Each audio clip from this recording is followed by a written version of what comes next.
Une statistique renversante a brusquement fait vaciller le récit burkinabé, révélant une rupture que peu d'observateurs avaient anticipée dans un pays longtemps présenté comme prisonnier de dynamiques irréversibles.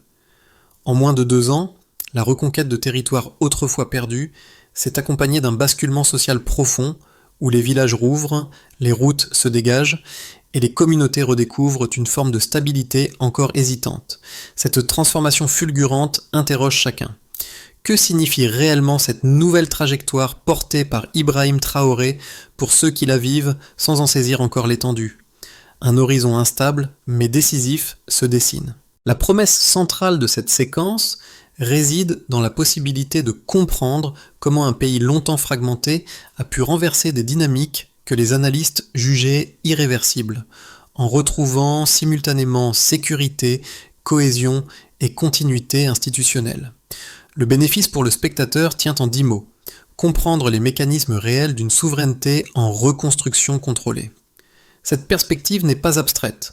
Elle renvoie à des transformations visibles dans les villages, sur les routes, dans les marchés et au sein des communautés qui réapprennent à fonctionner sans dépendre entièrement de l'extérieur. Le risque toutefois demeure tangible.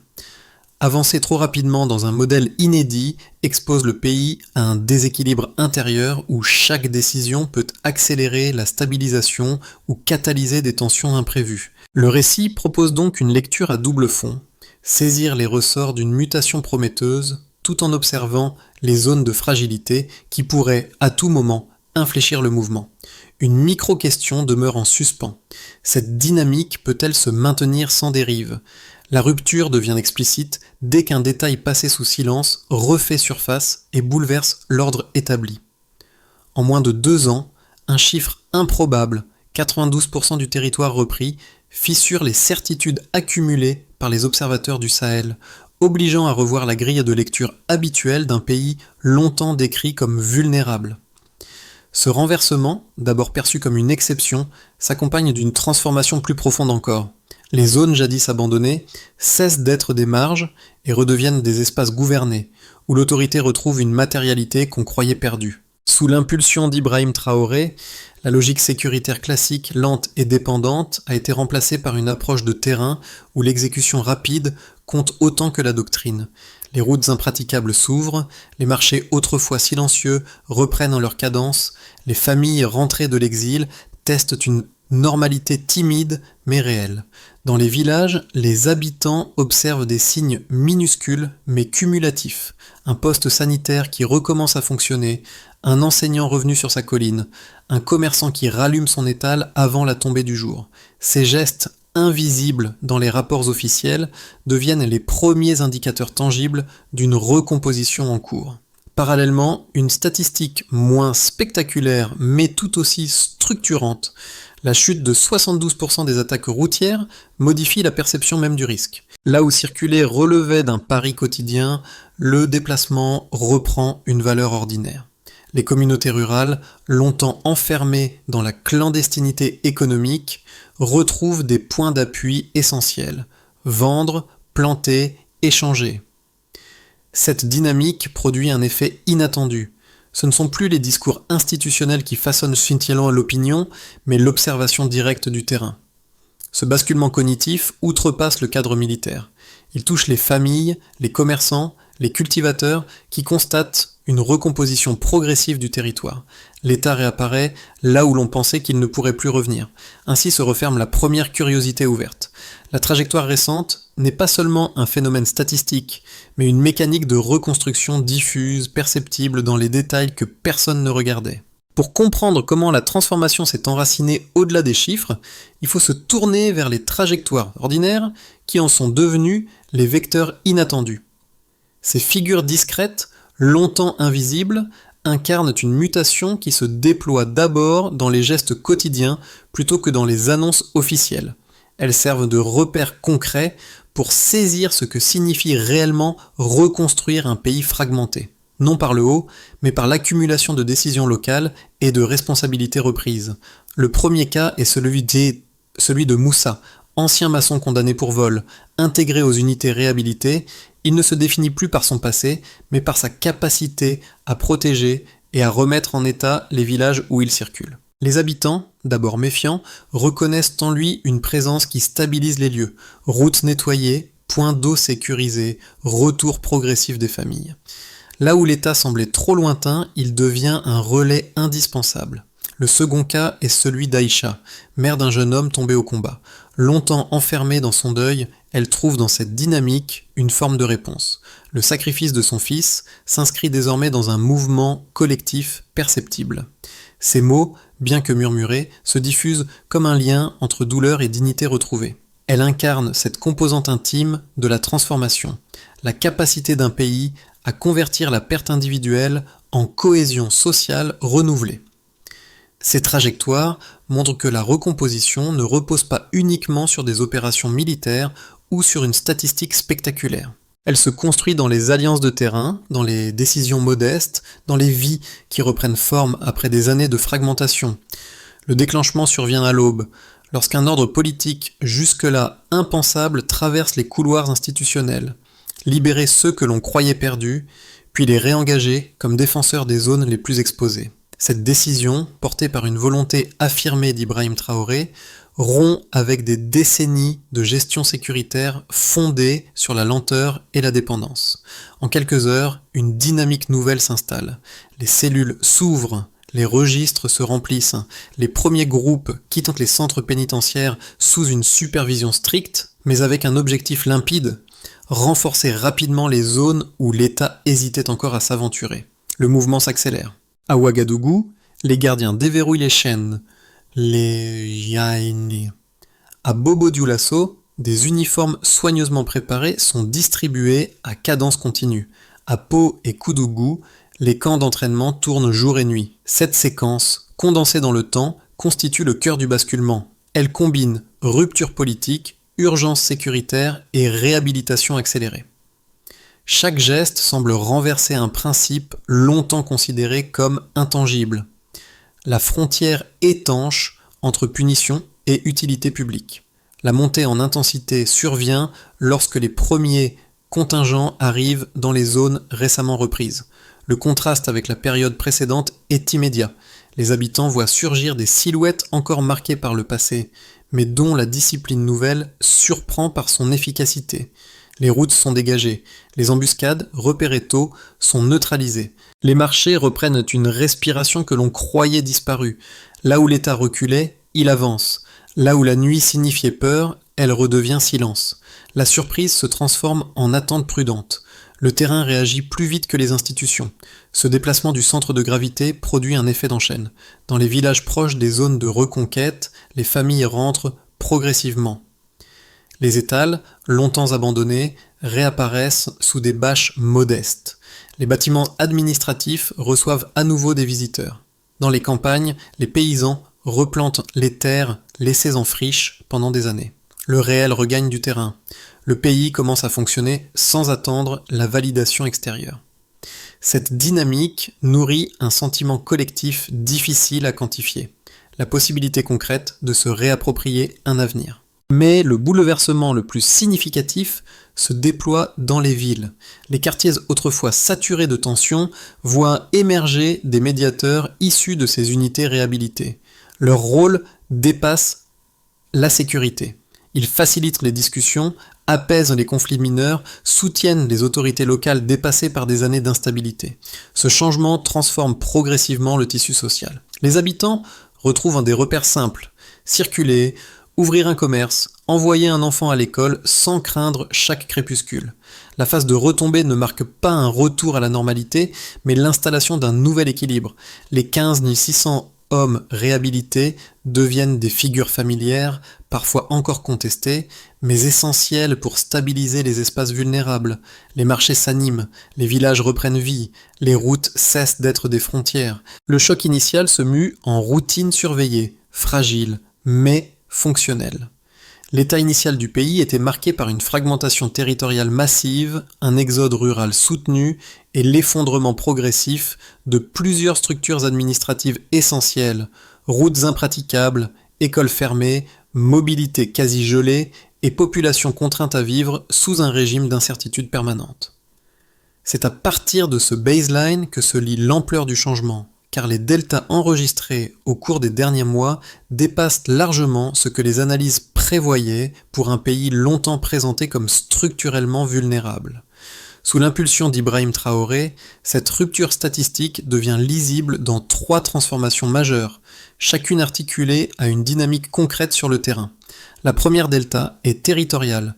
92% du territoire perdu ont été repris. Ce chiffre représente une reconquête accélérée qui rétablit les ponts logistiques indispensables à la continuité économique. Cette reprise n'est pas seulement symbolique, elle permet la réouverture de corridors ruraux essentiels, rendant de nouveau possible la circulation régulière des biens et des services. Les villages, qui vivaient dans une clandestinité économique, redécouvrent un rythme plus stable. Les enseignants reviennent sur leur poste, les marchés reprennent un fonctionnement continu et les déplacements cessent d'être un pari quotidien. La reconquête territoriale agit comme un pivot. Elle redonne une épaisseur institutionnelle aux zones abandonnées. La deuxième delta est sécuritaire. 72% d'attaques sur les routes. Cette baisse drastique montre une pression soutenue exercée sur les groupes armés encore actifs. Le résultat immédiat est tangible. Les artères commerciales cessent d'être des zones de non-droit. Les produits agricoles circulent de nouveau sans escorte lourde, réduisant les coûts, les risques et la dépendance à des mesures exceptionnelles. Dans plusieurs villages, les habitants témoignent d'un changement subtil mais décisif, la possibilité de voyager sans redouter chaque intersection. Cette diminution transforme la perception du danger et modifie les décisions quotidiennes des familles rurales. La troisième delta est sociale, 48% de baisse de criminalité urbaine. Cette chute reflète un repositionnement profond des anciens détenus intégrés comme médiateurs dans les quartiers les plus sensibles. Leur présence, loin d'être strictement sécuritaire, favorise un apaisement des tensions de proximité. Les conflits mineurs trouvent des résolutions plus rapides. Les commerçants prolongent leurs horaires. Les espaces publics se repeuplent progressivement. Cette dynamique révèle un mouvement rarement mesuré, la reconstruction du lien social à partir de trajectoires longtemps marginalisées. La baisse de la criminalité s'inscrit alors dans un ensemble plus large, le déplacement progressif du centre de gravité institutionnel vers le terrain. Ces 3 deltas, articulés entre eux, composent un mécanisme cohérent. Le territoire repris sécurise les routes sécurisées réactivent les échanges, et les échanges renforcent la cohésion sociale. Aucun chiffre ne fonctionne isolément, car chacun s'ancre dans une réalité concrète et encore fragile. L'ensemble esquisse une spirale ascendante qui redéfinit la place du pays dans une région où les modèles sécuritaires classiques montrent leurs limites. La question sous-jacente demeure pourtant entière. Cette mécanique, construite dans l'urgence, peut-elle résister aux tensions qui s'annoncent ? 2 lectures opposées se dégagent lorsqu'on observe les résultats obtenus sur le terrain. La première, défendue par ceux qui analysent la situation au plus près des zones reconquises, considère que le programme repose sur une logique de rédemption efficace et adaptée à l'urgence. Pour ses soutiens, l'intégration d'anciens détenus répond à un double impératif: combler un déficit structurel de troupes et assurer rapidement une présence dans des territoires où l'État avait reculé depuis des années. Selon eux, les progrès récents, routes rouvertes, marchés réanimés, mobilité restaurée, montrent que cette approche convertit une faille institutionnelle en ressources opérationnelles, en mobilisant des individus qui n'avaient jamais trouvé de place dans les dispositifs traditionnels. Face à cette lecture optimiste, un courant critique soulève des inquiétudes plus profondes. Pour ses représentants, la rapidité du processus crée un risque majeur, celui de voir émerger une armée parallèle difficile à contrôler. Il pointe la possibilité de dérives internes, de tensions hiérarchiques et d'usages politiques imprévus. Selon cette perspective, confier des responsabilités armées à des hommes récemment libérés peut générer des fragilités nouvelles, en particulier si la discipline venait à s'éroder ou si les groupes armés profitaient de failles temporaires pour relancer leurs opérations.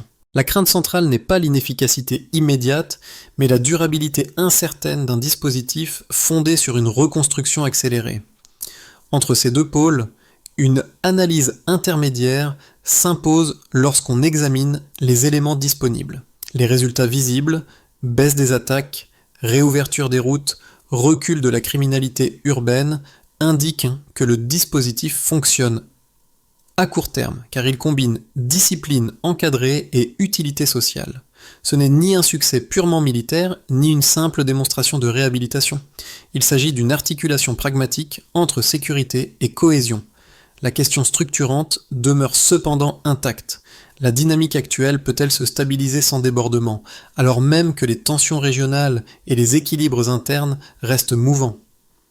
À cet instant, un basculement silencieux commence à se faire sentir. Ce moment charnière apparaît lorsque le geste politique, d'abord perçu comme une anomalie, cesse d'être marginal pour devenir le moteur d'une dynamique collective impossible à ignorer. Sur le terrain, les premières semaines révèlent une mutation psychologique que peu d'analystes avaient anticipée.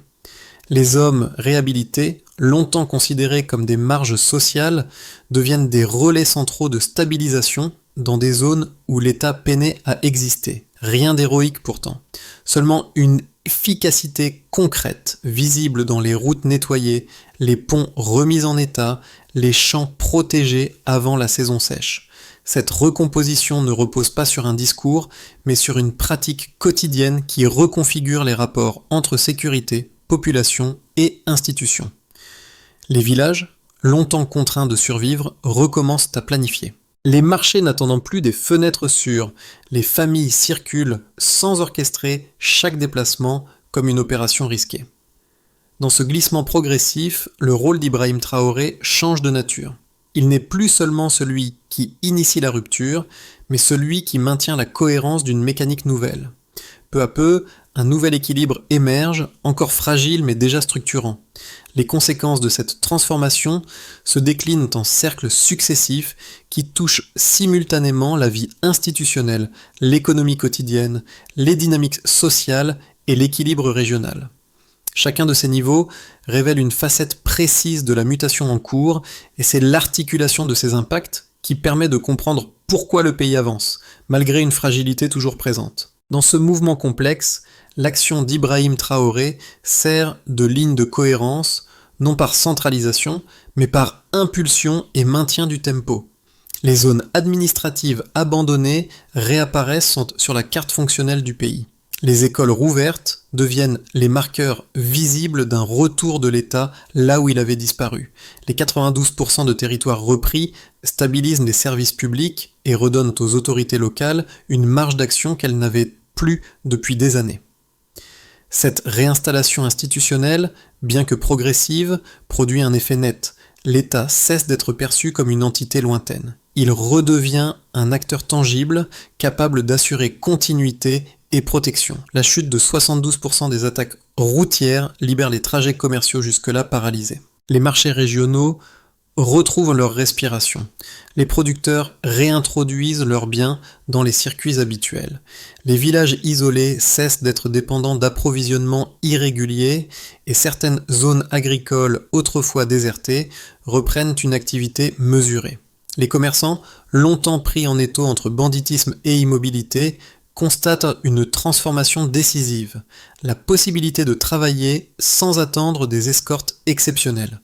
L'économie locale ne prospère pas encore, mais elle fonctionne, ce qui, dans un contexte post-fragmentation, représente une avancée majeure. La baisse de 48% de la criminalité urbaine modifie en profondeur la structure des relations quotidiennes.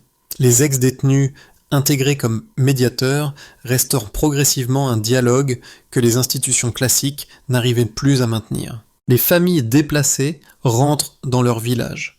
Les enfants reprennent le chemin des écoles, signe tangible que la normalité recommence à se reconstituer.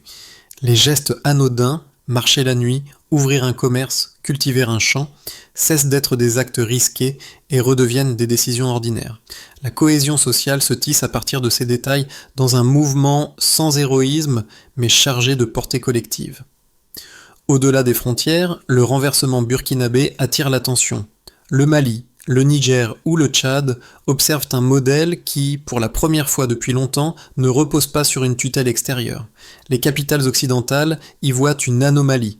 Les pays voisins y discernent une expérience stratégique. Le Burkina Faso impose son tempo, en démontrant qu'un État fragilisé peut mobiliser ses propres ressources humaines pour restaurer sécurité et autonomie. Ce déplacement symbolique modifie l'équilibre régional et ouvre une réflexion plus large sur la souveraineté au Sahel. Ces 4 niveaux, mis en perspective, referment la courbe de curiosité ouverte au midpoint.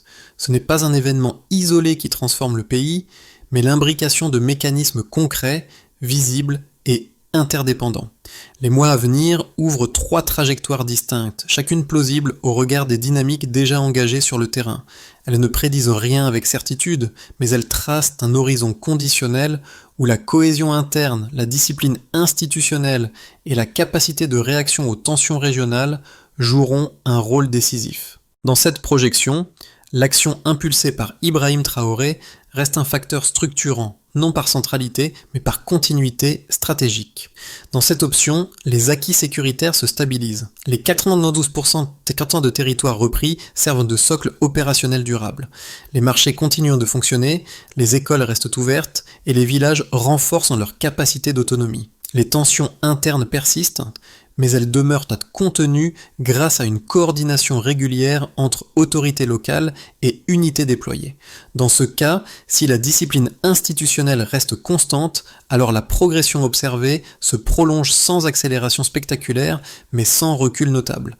Le pays avance par paliers réguliers. Ici, la dynamique actuelle se renforce. Les résultats inspirent les pays voisins, générant un espace de coopération sécuritaire inédite dans le Sahel. La baisse des attaques routières se poursuit, l'économie rurale retrouve une productivité soutenue et les zones réinstallées deviennent des centres de production actifs.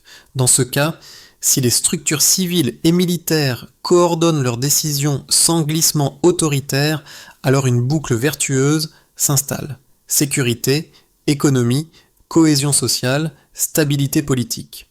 Le pays gagne en influence non par contrainte, mais par exemplarité régionale. Dans cette trajectoire, une série d'incidents isolés fissure progressivement la confiance. Certaines unités réhabilitées échappent à l'encadrement, ou des tensions politiques internes prennent de l'ampleur. Les groupes armés exploitent ces failles pour relancer des attaques ciblées. Les marchés se replient, la criminalité remonte, les villages frontaliers se vident à nouveau. Dans ce cas, si la discipline se relâche et si les mécanismes de supervision se fragmentent, alors la dynamique se dégrade lentement, non par effondrement brusque, mais par érosion successive. Ces 3 scénarios rappellent une évidence. Rien n'est garanti, mais rien n'est figé non plus. Ce n'est pas la vitesse du changement qui décidera des prochains mois, mais la capacité collective à préserver l'équilibre construit récemment. La transformation en cours ne touche pas uniquement les institutions, les cartes du territoire ou les indicateurs sécuritaires. Elle atteint aussi ceux qui observent ou vivent ces changements au quotidien. 3 cercles d'audience, distincts mais complémentaires, perçoivent cette mutation à travers leurs propres besoins, leurs doutes et leurs attentes. Chacun lit la situation à son échelle, avec une sensibilité différente, mais tous restent attachés à une interrogation commune. Cette dynamique peut-elle tenir dans la durée ? Pour ses habitants, le retour des routes praticables et la diminution des risques représentent des repères essentiels. Ils constatent que les déplacements deviennent moins dangereux et que les échanges locaux reprennent. Leur attente principale est simple, que ces progrès ne soient pas un épisode éphémère, mais qu'ils puissent compter sur une continuité réelle. Ils observent chaque amélioration avec prudence, conscients que la stabilité acquise reste fragile. Ce groupe perçoit la transformation avec une intensité particulière. Les terres replantées, les écoles rouvertes et les services essentiels réactivés créent une respiration nouvelle. Leur désir prioritaire consiste à voir ces initiatives locales soutenues de façon durable. Pour eux, la reconstruction n'est pas un retour à la normale, mais une reconquête de dignité. Ils souhaitent être considérés comme des acteurs de la transformation, non comme de simples bénéficiaires. Ces citoyens voient une autre facette du changement, la baisse de la criminalité, la présence de médiateurs et la possibilité de circuler sans tension constante. Leur inquiétude porte sur le futur. que cette dynamique ne se rigidifie pas et que la réhabilitation reste un outil de cohésion plutôt qu'un mécanisme uniquement sécuritaire. Ils espèrent que l'équilibre entre ordre et lien social restera préservé. Ces trois regards convergent vers une même question. Comment assurer la continuité de ce qui vient d'être reconstruit ? La consolidation de la dynamique actuelle nécessite une méthode structurée, fondée non sur des slogans, mais sur une suite d'étapes précises capables d'ancrer les progrès dans la durée. Le pays avance, mais cet élan doit être transformé en architecture stable, articulée autour d'un partage clair des responsabilités. La cohérence impulsée par Ibrahim Traoré ne peut produire ses effets que si chaque niveau institutionnel et communautaire opère dans un cadre mesurable. Dans ce cadre, autorité locale plus communauté. En pratique, réhabiliter routes, centres médicaux et écoles dans les zones reprises, selon le calendrier prévu, en continu, sur cycle de 3 mois, ce qui se mesure par maintien régulier de l'accès public, sans interruption. Dans ce cadre, structure sécuritaire nationale. En pratique, supervision permanente afin d'éviter dérives ou autonomisation. Selon le calendrier prévu, chaque mois, avec audits internes. Ce qui se mesure par absence d'incidents internes signalés plus stabilité opérationnelle. Dans ce cadre, anciens détenus réhabilités plus chefs communautaires. En pratique, gestion des conflits mineurs et soutien aux autorités civiles. Selon le calendrier prévu, intervention hebdomadaire. Ce qui se mesure par baisse continue des tensions locales rapportées. Dans ce cadre, communes plus de unités déployées. En pratique, protéger champs, marchés, couloirs agricoles, selon le calendrier prévu à chaque saison de culture, ce qui se mesure par maintien des surfaces cultivées après un cycle complet. Dans ce cadre, institutions civiles puis commandement sécurisé. En pratique, harmoniser décisions pour préserver l'intention première du programme rappelé par Ibrahim Traoré. Selon le calendrier prévu, réunion bimensuelle. Ce qui se mesure par fonctionnement continu des organes civils et consultations régulières. Ces étapes définissent un chemin délicat mais faisable. Transformer une dynamique encore fragile en structure durable, refermant ainsi la boucle ouverte dans le scénario précédent. Lorsque l'on observe la trajectoire du pays, ce sont les visages discrets de Moussa et d'Aïcha qui reviennent en premier. Le maçon devenu protecteur et la mère qui transforme la perte en dignité forment les fils silencieux d'un récit que les chiffres ne suffisent pas à expliquer. Leur présence rappelle que la consolidation actuelle ne repose pas uniquement sur des opérations visibles, mais sur des existences longtemps marginalisées qui réintègrent la trame collective. Dans cette dynamique, l'impulsion donnée par Ibrahim Traoré joue un rôle décisif. Elle ouvre un espace où ces parcours, autrefois brisés, deviennent des leviers de cohésion et des marqueurs d'un ordre en reconstruction. Rien d'héroïque dans leurs gestes.